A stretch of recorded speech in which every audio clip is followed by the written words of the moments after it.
अगर आपकी किस्मत हर मोड़ पर आपको धोखा दे रही है, अगर मेहनत करने के बाद भी जीवन ठहरा हुआ लगता है, तो इस कहानी में आपको मिलेगा ब्रह्म मुहूर्त का वो रहस्य जो सिर्फ 21 सुबहों में आपकी पूरी जिंदगी की दिशा बदल सकता है। ये सिर्फ एक कहानी नहीं, बल्कि अनुभव, चेतना और चमत्कार का संगम है, और इसका अंत शायद आपकी सुबह की शुरुआत बन जाए। तो चलिए शुरू करते हैं। विवेक शर्मा की सुबहें अब अनमनी हो गई थीं। 35 वर्ष की उम्र में एक कॉर्पोरेट दफ्तर का स्थिर वेतन, एयर कंडीशन्ड केबिन और मिड लेवल मैनेजमेंट की कुर्सी, सब कुछ था, लेकिन कुछ भी नहीं था। हर सुबह उठते ही वो घड़ी की ओर देखता और फिर खुद से पूछता, क्यों? और यही क्यों उसके जीवन की सबसे बड़ी गूंज बन चुका था। पत्नी के साथ रिश्ते अब केवल संवाद तक सीमित रह गए थे, वो भी तब जब कोई बिल भरना हो या किसी रिश्तेदार के घर जाना हो। बेटा कभी उसके करीब था, अब बस पढ़ाई और मोबाइल में सिमट गया था। माँ बाप गांव में थे, फोन महीने में एक बार होता, और उसमें भी विवेक जल्दी जल्दी बात खत्म करने की कोशिश करता। उसे कभी लगता था वह अपने परिवार का स्तंभ है, अब उसे लगता था वह एक जड़ हो चुका पेड़ है, खड़ा लेकिन निष्प्राण। दफ्तर का काम तो जैसे मशीन से निकलने वाले ईमेल का सिलसिला था। हर सोमवार का इंतजार रविवार से ही सताने लगता था। बॉस को खुश करने के लिए बनावटी मुस्कान और क्लाइंट्स के लिए बनावटी उत्साह, इसी में उसकी आत्मा खो गई थी। अंदर कहीं एक आवाज थी जो हर रात बिस्तर पर लेटते ही गूंजती थी, क्या यही जीवन है? एक दिन की बात है जब विवेक को दिल्ली से जयपुर किसी क्लाइंट मीटिंग के लिए ट्रेन पकड़नी थी। वो तय समय से पहले स्टेशन पहुंचा, लेकिन ट्रेन लेट थी, लगभग 2 घंटे की देरी। ठंडी हवा चल रही थी और स्टेशन पर लोगों की भीड़ अपनी अपनी दिशाओं में भाग रही थी। प्लेटफॉर्म नंबर 4 पर एक बेंच खाली थी, जहां विवेक बैठ गया। उसके ठीक बगल में एक बूढ़ा व्यक्ति बैठा था, जिसके कपड़े फटे पुराने थे, लेकिन आंखों में एक चमक थी। उसके हाथ में एक मोटी किताब थी, पीली, धूल भरी और कुछ कुछ जली हुई सी। किताब के कवर पर कुछ नहीं लिखा था। बूढ़ा व्यक्ति अचानक मुड़ा और बोला, बेटा ये किताब ले लो, ये अब मेरे किसी काम की नहीं। विवेक ने कुछ पल उसे देखा, फिर हंसकर कहा, मैं किताबें नहीं पढ़ता बाबा। बूढ़ा मुस्कुराया, इसमें तुम्हारे ही सवालों के जवाब हैं।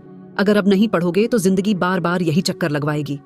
कहते हुए उसने किताब विवेक की ओर बढ़ा दी। विवेक को कुछ समझ नहीं आया, लेकिन उसने किताब ले ली, शायद स्टेशन की ऊब को दूर करने का एक साधन समझकर। ट्रेन आई और विवेक बोगी में जाकर बैठ गया। खिड़की के पास की सीट थी, कोच में हल्की रोशनी थी और हल्की नींद सी आ रही थी। तभी उसने किताब खोलनी शुरू की। पहला पन्ना ही चौंकाने वाला था। वहां लिखा था, ब्रह्म मुहूर्त का रहस्य, केवल 21 ब्रह्म मुहूर्त चाहिए तुम्हारी किस्मत बदलने को, पर सिर्फ एक नियम पूरा होना चाहिए। अगर वो नियम टूटा तो सब शून्य हो जाएगा। विवेक मुस्कुराया, एक और स्वघोषित ज्ञान की किताब। लेकिन दिल के भीतर कहीं एक हलचल हुई। उसने पन्ने पलटे। अगला अध्याय एक अनुभव से शुरू होता था। एक व्यक्ति जो पूरी तरह डिप्रेशन में था, कैसे ब्रह्म मुहूर्त में उठकर ध्यान करने लगा, और उसका जीवन पूरी तरह बदल गया। किताब कोई धर्म या संप्रदाय नहीं सिखा रही थी, सिर्फ समय का सम्मान करना सिखा रही थी। विशेष रूप से ब्रह्म मुहूर्त का, उस अलौकिक समय का जो सूरज उगने से ठीक पहले आता है और जिसमें वातावरण, शरीर और आत्मा तीनों एक विशेष कंपन में होते हैं। किताब का हर वाक्य जैसे विवेक से बात कर रहा था। तुम सोते हो तो भाग्य भी सोता है, तुम उठते हो ब्रह्म मुहूर्त में तो देवता भी झुकते हैं। अगले 2 दिन उसने वो किताब खत्म कर डाली। हर पन्ना, हर पैराग्राफ उसे जगाता था, झकझोरता था। एक रात उसने तय किया, कल सुबह 4 बजे उठूंगा। अलार्म लगाया, 3 नैपन 3 पर। लेकिन नींद इतनी गहरी थी कि अलार्म सुनते ही उसने उसे बंद कर दिया और सो गया। सुबह उठते ही अपराध बोध सा हुआ, मुझसे नहीं होगा, सब किताबों की बातें हैं, ये साधु संतों के लिए होता होगा, हमारे जैसे मिडिल क्लास इंसानों के लिए नहीं। उस रात जब वह थका हुआ बिस्तर पर गिरा, एक अजीब सपना आया। सपने में वह उसी स्टेशन पर था, बेंच पर बैठा, लेकिन अब वहां कोई भीड़ नहीं थी, कोई ट्रेन नहीं, कोई शोर नहीं। एक सफेद वस्त्रधारी तपस्वी उसके सामने खड़े थे, लंबे बाल, तेजस्वी चेहरा और गहरी आंखें। तपस्वी ने कहा, तू जानना चाहता है ना, क्यों सब अधूरा लगता है, क्यों सब होकर भी कुछ नहीं लगता? उठ ब्रह्म मुहूर्त में, ये समय केवल जागने का नहीं, खोज का है। नियम समझ और खुद को खोज, ब्रह्मांड तुझसे संवाद करेगा। विवेक ने डरकर आंखें खोली, लेकिन अब उसे समझ में आ रहा था, ये कोई आम अनुभव नहीं है, ये एक यात्रा है भीतर की ओर। किताब के आखिरी पन्नों में लिखा था, 21 ब्रह्म मुहूर्त, 21 जीवन के द्वार। हर सुबह एक रहस्य खोलेगा, हर नियम तुम्हें तुम्हारे पुराने और नए स्वरूप से मिलवाएगा। लेकिन अगर एक दिन भी नियम टूटा, सब शून्य। जो पीछे मुड़ते हैं वो वहीं रहते हैं, जो आगे बढ़ते हैं वो बदल जाते हैं। विवेक ने तय कर लिया, अब वह पीछे नहीं मुड़ेगा। उसने अलार्म नहीं, अब नियत समय बना लिया था। रात सोने से पहले ही सोच लेता, कल सुबह मैं फिर एक नई यात्रा पर निकलूंगा। अब ब्रह्म मुहूर्त उसके लिए केवल सुबह का एक समय नहीं, एक दिशा बन चुकी थी। लेकिन असली रहस्य अभी बाकी था। रात धीरे धीरे बीत रही थी। विवेक के कमरे की खिड़की पर झूलता पर्दा हवा में किसी अदृश्य आहट की तरह हिल रहा था। दीवार की घड़ी ने 3:15 का समय दिखाया। बाहर हर चीज चुप थी, जैसे रात ने खुद को थाम रखा हो। लेकिन विवेक की आंखें खुली थीं। नींद कहीं दूर खो गई थी और उसके कानों में अब भी वो शब्द गूंज रहे थे, ब्रह्म मुहूर्त में उठो, नियम समझो और खुद को खोजो। वो सपना अब सिर्फ सपना नहीं था, वो कुछ और था, कुछ ऐसा जो उसकी आत्मा के किसी गहरे कोने से निकल कर आया हो। उस तपस्वी की आंखों में जो तेज था, वो अब भी उसके मन में एक लौ की तरह जल रहा था। विवेक उठकर बैठ गया। किताब वहीं थी, बगल की टेबल पर, जैसे वो उसे फिर से पुकार रही हो। उसने कांपते हाथों से किताब को उठाया और उसी पृष्ठ को खोला जहां वह पहले रुका था। पन्नों के किनारे पुराने थे, लेकिन उनमें छुपे शब्द जैसे अब जीवित हो चुके थे। केवल 21 ब्रह्म मुहूर्त चाहिए तुम्हारी किस्मत बदलने को, पर सिर्फ एक नियम पूरा होना चाहिए। अब उसके नीचे एक नई पंक्ति दिखी जो पहले गायब थी, या शायद उसने देखा नहीं था। पर यदि नियम टूट गया, समय स्वयं तुम्हें छोड़ देगा। उसके शरीर में एक सिहरन दौड़ गई। समय स्वयं छोड़ देगा, इसका अर्थ क्या था? क्या ये कोई रूपक था, या फिर सचमुच कुछ समय के नियमों से जुड़ा हुआ रहस्य? विवेक ने गहरी सांस ली। पहली सुबह वो चूक गया था, लेकिन अब उसे समझ आ रहा था कि ये कोई साधारण प्रयोग नहीं था। यह कुछ बड़ा था, कुछ ऐसा जो सिर्फ आत्मसंयम नहीं बल्कि आत्मा की पुकार के साथ जुड़ा था। उसने घड़ी की तरफ देखा। सुबह का 3:23। उसने बिना सोचे बिस्तर छोड़ा, हाथ मुंह धोया और एक आसन बिछाकर बैठ गया। बाहर से आती हवा अब उसे ठंडी नहीं लग रही थी, बल्कि जैसे वह उसे कुछ कह रही हो। मन के भीतर उठ रही अशांत लहरें धीरे धीरे थमने लगी थीं। लेकिन सवाल वही था, नियम क्या है? किताब को फिर से देखा। अगले पृष्ठ पर लिखा था, नियम सरल है पर कठिन प्रतीत होता है। ब्रह्म मुहूर्त में जागो, शांत हो जाओ और स्वयं के भीतर उस ध्वनि को सुनो जो बाहरी संसार से नहीं आती, वह जो केवल सच्चे जागरण में मिलती है। वह ध्वनि तुम्हें बताएगी कि अगला कदम क्या है। विवेक की आंखें किताब पर जमी थीं। अब तक उसने बहुत से मोटिवेशनल वीडियो, किताबें, योग कक्षाएं देखी थीं, लेकिन ये किताब कुछ और थी। इसमें कोई भी लेखक का नाम नहीं था, ना ही प्रकाशक, लेकिन इसका हर शब्द जैसे उसे उसकी आत्मा की गहराइयों में खींच रहा था। विवेक ने आंखें बंद कीं। बाहरी दुनिया की आवाजें न के बराबर थीं, पर मन के भीतर एक शोर था, भविष्य की चिंताएं, अतीत की गलतियां, वर्तमान की थकावट। लेकिन जैसे ही उसने सांस पर ध्यान देना शुरू किया, एक अनजानी सी शांति उतरने लगी। अंदर से कुछ धीमा, बहुत धीमा लेकिन स्पष्ट सुनाई दिया, एक धुन जैसी जिसे शब्दों में नहीं बांधा जा सकता। विवेक ने झटके से आंखें खोली। क्या यह वही ध्वनि थी? क्या यह वही संकेत था जिसका जिक्र किताब में था? उसने अगला पृष्ठ पलटा। ध्वनि मिले तो चिन्ह खोजो। हर सुबह एक संकेत तुम्हारी प्रतीक्षा करेगा, पर केवल वही देख सकेगा जिसने नियम का पालन किया हो। अब विवेक पूरी तरह सतर्क था। अगली सुबह उसने तय किया कि वो पहले से तैयारी करेगा। रात में जल्दी सोया, मोबाइल ऑफ किया, अलार्म नहीं लगाया, क्योंकि अब उसे भरोसा होने लगा था कि अगर नियम सच्चा है तो जागरण भीतर से होगा। और हुआ भी ऐसा ही। उसकी नींद अचानक टूटी, बिना किसी आवाज के। घड़ी ने 3:43 AM दिखाया। वो चौंक गया। वो तो सोने से पहले 9 या 8 बजे तक थक कर गिर गया था, और अब जाग गया बिना किसी अलार्म के, जैसे किसी अदृश्य शक्ति ने उसे जगा दिया हो। उसने फिर आसन लगाया और बैठ गया। आज मन और शांत था, जैसे कोई ऊर्जा धीरे धीरे उसकी रीढ़ से ऊपर चढ़ रही हो। और तभी खिड़की से आती हवा में कुछ उड़ता हुआ दिखा, एक छोटा सा कागज। वो फड़फड़ाता हुआ उसकी गोद में गिरा। कागज पर कुछ लिखा था, पुराने संस्कृत नुमा अक्षरों में, जन्म और मृत्यु के बीच एक ही दरवाजा है, ब्रह्म मुहूर्त। उसे खोलो और देखो, कौन हो तुम? विवेक के हाथ कांप उठे। ये पर्ची कहां से आई? खिड़की तो बंद थी, और ये शब्द, ये किताब का हिस्सा नहीं थे। उसने उस कागज को सूंघा। उसमें एक जानी पहचानी सी गंध थी, कपूर जैसी। अब वो समझने लगा था कि यह सिर्फ एक किताब नहीं, एक संपूर्ण यात्रा है। अगले कुछ दिन उसने लगातार ब्रह्म मुहूर्त में उठना जारी रखा। हर दिन एक नई अनुभूति होती। एक दिन सपने में एक मंदिर दिखा जिसके द्वार पर लिखा था, अहम ब्रह्मास्मि। एक और दिन एक वृद्ध साधु का स्वर कानों में गूंजा, ध्यान का अभ्यास न कर, ध्यान में समा जा।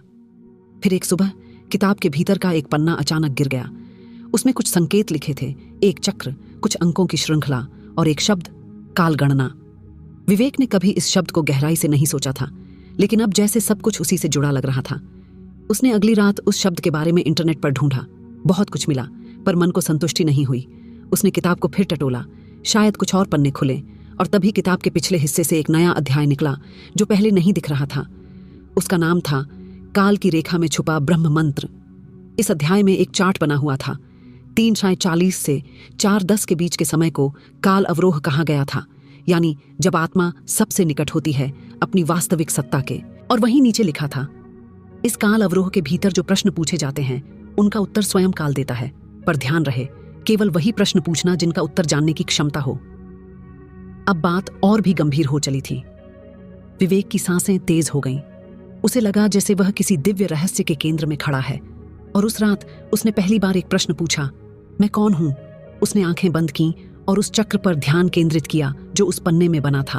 और अचानक समय जैसे रुक गया। विवेक को लगा जैसे वह अपने शरीर से ऊपर उठ गया हो। उसने अपने आप को देखा जैसे किसी दूसरी दुनिया से। फिर एक तेज प्रकाश उसके पास आया और वही तपस्वी उस प्रकाश में खड़ा था। प्रश्न पूछा गया है, तपस्वी बोला। अब उत्तर के लिए तुम्हें अगले द्वार तक जाना होगा, पर नियम मत तोड़ना। एक भी दिन चूके तो समय वापस मुड़ जाएगा। विवेक ने सिर हिलाया।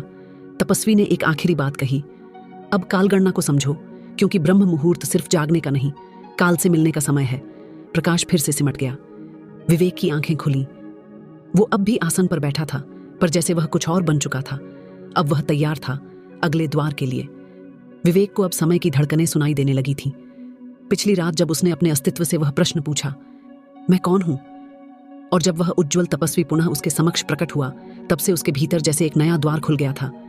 अब उसकी दृष्टि केवल बाहरी नहीं रही थी, अब वह स्वयं के भीतर भी झांकने लगा था। और यही तो वह द्वार था जहां से कालगणना आरंभ होती है। अगली सुबह यानी अगली ब्रह्म मुहूर्त पहले से अलग थी। उस दिन जैसे समय उसके आने की प्रतीक्षा कर रहा हो।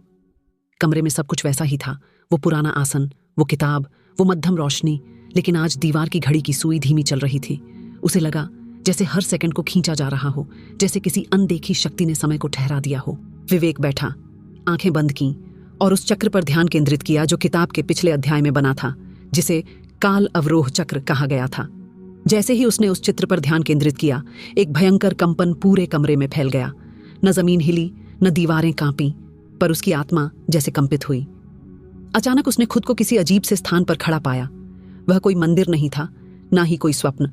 वह एक घेरा था, जैसे समय का एक वृत्त। हर दिशा में केवल घड़ियों के कांटे घूमते दिखाई दे रहे थे, लेकिन ये कांटे रिवर्स में घूम रहे थे, जैसे कोई पुरानी फिल्म उल्टी चलाई जा रही हो। उसकी सांसें तेज हो गईं। वहां कोई आवाज नहीं थी, लेकिन एक उपस्थिति थी, शांत, गूढ़ और विस्मित कर देने वाली। और तभी सामने एक शिला दिखाई दी। उस पर खुदा हुआ था, कालगणना चक्र, 7 आयाम, 7 रहस्य। एक बार फिर वही तपस्वी जो उसके स्वप्नों में आता रहा था प्रकट हुआ। अब की बार उसकी आंखों में और भी अधिक तेज था, जैसे समय स्वयं उसमें समा गया हो। तुमने पहला प्रश्न पूछा, इसलिए प्रथम आयाम में प्रवेश मिला, उसने कहा। अब समय तुम्हें तुम्हारे पहले कर्म की ओर ले जाएगा। विवेक के शरीर में कंपन शुरू हुआ, जैसे कोई पुरानी याद जोर से खटखटा रही हो। और तभी उसने अपने सामने एक दृश्य देखा। एक बच्चा लगभग 7 साल का एक छोटे से गांव की मिट्टी में बैठा रो रहा था। उसके सामने टूटी हुई स्लेट थी। विवेक चौंका। ये उसका ही अतीत था, वह क्षण जब उसने अपने शिक्षक के प्रति क्रोध में आकर स्लेट तोड़ी थी, बिना कारण, बिना समझे। उस एक पल ने उसके भीतर सीखने की तीव्रता को मार डाला था। वह वर्षों तक पढ़ाई से भागता रहा, बिना जाने कि यह प्रारंभ उसी क्षण हुआ था। तपस्वी बोला, यही है पहला चिन्ह, पहला बिंदु जहां समय के साथ तुम्हारा पहला कर्म विचलन हुआ। इस पल को देखो, स्वीकार करो और इसके उत्तरदायित्व को समझो। विवेक की आंखों से आंसू बहने लगे। वह क्षण केवल एक बचपन की भूल नहीं थी, वह एक कालिक विभाजन था। और तभी तपस्वी ने उसे संकेत किया, अब दूसरा आयाम खोलो, किताब में पृष्ठ संख्या 108 पर देखो। विवेक की चेतना वापस लौटी। उसने आंखें खोली और कांपते हाथों से किताब खोली। पृष्ठ 108 पर एक वाक्य लिखा था, जब आत्मा पुराने पाप को स्वीकार करती है, तभी काल उस पर पुनर्जन्म की देरी को घटा देता है।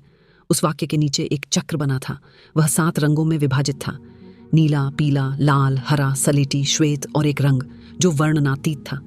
किताब ने लिखा था कि यह 7 काल आयाम है और हर रंग एक अवस्था का प्रतिनिधित्व करता है। अब तपस्वी फिर से प्रकट हुआ, पर इस बार किताब के भीतर पन्नों पर उसकी आकृति झलकने लगी। विवेक, वो बोला, अब समय है तुम्हारे अगले प्रश्न का।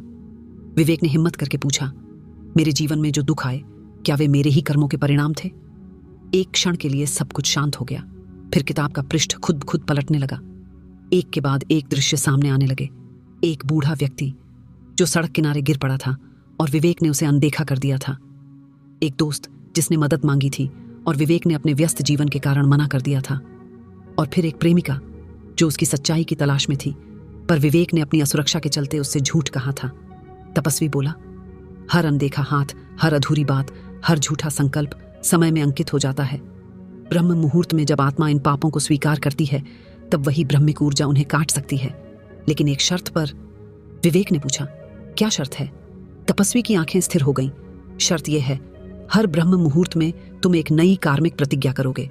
एक कर्म जो पूर्व पाप के बराबर हो, उसे पूर्ण करना होगा, चाहे दिन कितना भी कठिन हो। तभी काल गणना तुम्हारे पक्ष में चलेगी। विवेक समझ चुका था, ये केवल ध्यान की यात्रा नहीं, बल्कि कर्म की पुनर्निर्मिति थी। अगली सुबह उसने उठकर पहला कर्म चुना, उसी वृद्ध को खोजने जाना जिसे उसने एक बार अनदेखा किया था। दिन भर वो उस इलाके की गलियों में घूमता रहा, पूछता रहा, और अंततः उसे वह बूढ़ा व्यक्ति मिला, अब भी जिंदा लेकिन असहाय। विवेक ने उसे अस्पताल पहुंचाया, और जब वृद्ध की आंखें भर आईं, तब एक गहरा कंपन उसके भीतर उठा, जैसे समय ने सिर हिलाकर स्वीकार किया हो। रात को किताब फिर खुली, इस बार अपने आप। उसमें एक नया पृष्ठ जुड़ गया था। एक कर्म पूरा हुआ, कालगणना में एक पाप कर्म निष्क्रिय हो गया, अब अगला द्वार खुलेगा। अब तक विवेक जान चुका था कि यह यात्रा एक रहस्य का नहीं, बल्कि आत्मा और समय के पुनः मेल की थी। हर ब्रह्म मुहूर्त अब सिर्फ जागने का समय नहीं था, यह एक अदृश्य परीक्षा बन गया था, जहां हर दिन एक कार्मिक परीक्षा होती और हर रात्रि एक नए पृष्ठ का जन्म। लेकिन अब भी बहुत कुछ जानना बाकी था, क्योंकि एक और प्रश्न बचा था जो उसके भीतर जलता रहता था। क्या समय को पलटा जा सकता है? और तभी किताब के पिछले पन्ने पर एक और वाक्य उभरने लगा, बिना किसी कलम या स्याही के, जैसे हवा ने लिखा हो, जिसे कर्मोदय मिल गया वही ब्रह्मकाल में प्रवेश कर सकता है, जहां समय केवल सेवा करता है। शरीर तो जागा हुआ था, लेकिन आत्मा के भीतर कुछ और ही चल रहा था। विवेक अब चौथे सप्ताह की चौथी ब्रह्म मुहूर्त यात्रा पर था। रोज उठने, आत्मा में झांकने और एक पाप कर्म के बदले एक पुण्य कर्म करने की यह अनकही परीक्षा अब उसकी आदत नहीं, उसकी जरूरत बन गई थी। परंतु आज कुछ बदला हुआ था। अलार्म से पहले ही उसकी नींद खुल गई थी। कमरा पहले जैसा ही था, पर कुछ महसूस हुआ, जैसे किसी ने उसका नाम लिया हो, धीरे से कान के पास। विवेक। आवाज न सपने में थी, न हकीकत में। वह एक त्रिकालिक पुकार थी, 3 समयों को पार करती हुई। उसने किताब खोली। अब के बार उसके मन में कोई सवाल नहीं था, बस एक शांति थी, और भीतर एक अग्नि, एक इच्छा कि वो अंतिम द्वार तक पहुंच जाए। किताब अब वैसे नहीं खुल रही थी जैसे पहले खुलती थी। अब पृष्ठ पलट नहीं रहे थे, बल्कि शब्द धीरे धीरे उभरते थे, जैसे स्वयं ब्रह्मा कोई मंत्र लिख रहे हों। पृष्ठ पर लिखा था, कर्मोदय प्राप्त करना सरल नहीं, पर यदि आत्मा सात्विक हो, कर्म निष्कलंक और संकल्प स्थिर हो, तो समय स्वयं ठहर जाएगा। और जब समय ठहर जाए, ब्रह्मकाल प्रकट होता है। उसी क्षण दीवार की घड़ी ने टिक टिक करना बंद कर दिया। समय रुक गया था। विवेक ने जैसे ही ध्यान मुद्रा में बैठने की कोशिश की, एक भयानक प्रकाश से कमरा जगमगा गया। ये कोई चमत्कार नहीं था, यह वह क्षण था जब उसके सभी 3 सप्ताह के कर्म एकत्रित होकर उसे चौथे काल आयाम की देहरी पर ले गए। उसने आंखें बंद की, और इस बार वह पहुंचा वहां जहां समय का अस्तित्व ही नहीं था। न दिन, न रात, न बीता हुआ, न आने वाला, न उम्र, न देह। सामने जो खड़ा था वह स्वयं काल था, कोई रूप नहीं, बस आभास। पर विवेक जान गया था कि अब वह उस रहस्य के सम्मुख है जो युगों युगों से छिपा रहा है। क्या तुम तैयार हो? एक आकाशवाणी सी हुई। विवेक बोला, तैयार हूं, लेकिन मुझे अब जानना है, क्या ब्रह्म मुहूर्त की यह साधना वाकई जीवन बदल देती है, या यह सब मेरे ही मन की कल्पना थी? काल बोला, जीवन केवल बाह्य नहीं होता। जो परिवर्तन तुम्हें भीतर से मुक्त करे, वही सबसे बड़ा परिवर्तन है। तुमने समय के साथ लड़ना बंद किया। तुमने अपने कर्मों को देखा, स्वीकारा और सुधारा। अब तुम्हें मिलेगा वह जिसे तुम कर्मोदय कहते हो। लेकिन कर्मोदय क्या है? विवेक ने पूछा। उत्तर में जो हुआ वह विवेक की आत्मा को हिला देने वाला था। चारों ओर से एक दिव्य प्रकाश उसकी देह को छूने लगा। एक दिव्य सिंहासन उसके आगे प्रकट हुआ। वो सिंहासन किसी राजसी वैभव का नहीं था, बल्कि 7 रंगों की एक ऊर्जा से बना था, जो कालगणना के 7 आयामों का प्रतीक था। और तभी उसकी आंखों के सामने उसके सारे पूर्व जन्मों की झलकें आने लगीं। एक जन्म में वह एक गायक था जिसने गरीबों के लिए भजन गाए। एक जन्म में वह एक सेनानी था जो कायरता में जीता रहा। एक जन्म में वह एक साधु था, लेकिन उसे सिद्धि नहीं मिली थी क्योंकि उसकी साधना स्व के लिए थी। हर जन्म एक संदेश था, और अब उसे समझ आ रहा था कि इस जन्म में ब्रह्म मुहूर्त की यात्रा क्यों आरंभ हुई। तभी काल ने कहा, जब आत्मा अपने प्रत्येक कर्म का कारण जान जाती है और जब वह संकल्प करती है कि अगले 21 ब्रह्म मुहूर्तों तक हर दिन एक कर्म केवल और केवल परोपकार का करेगी, तो समय उसके अधीन हो जाता है। वह भविष्य को बदल सकती है। क्या मैं अपना भविष्य बदल सकता हूं? विवेक ने हिम्मत से पूछा। उत्तर आया, हां, पर शर्त वही है जो पहले दिन थी। एक नियम। विवेक चौंका। वह नियम जिसके बारे में किताब ने पहली बार में ही कहा था, सिर्फ एक नियम पूरा होना चाहिए। अब वह नियम प्रकट हुआ। किताब के अंतिम पृष्ठ पर सुनहरे अक्षरों में लिखा था, जिस कर्म में एक भी स्वार्थ हो वो कर्मोदय को असफल कर देता है। विवेक की आंखें भर आईं।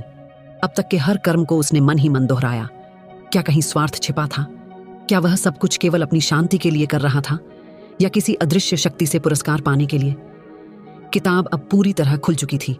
अंतिम पृष्ठ पर एक वाक्य और उभरा, यदि अंतिम दिन बिना किसी स्वार्थ के ब्रह्म मुहूर्त में किया गया कार्य पूर्ण हो जाए तो समय की वक्र गति रेखा सीधी हो जाती है और तभी आत्मा को मिलती है कर्मोदय की सिद्धि।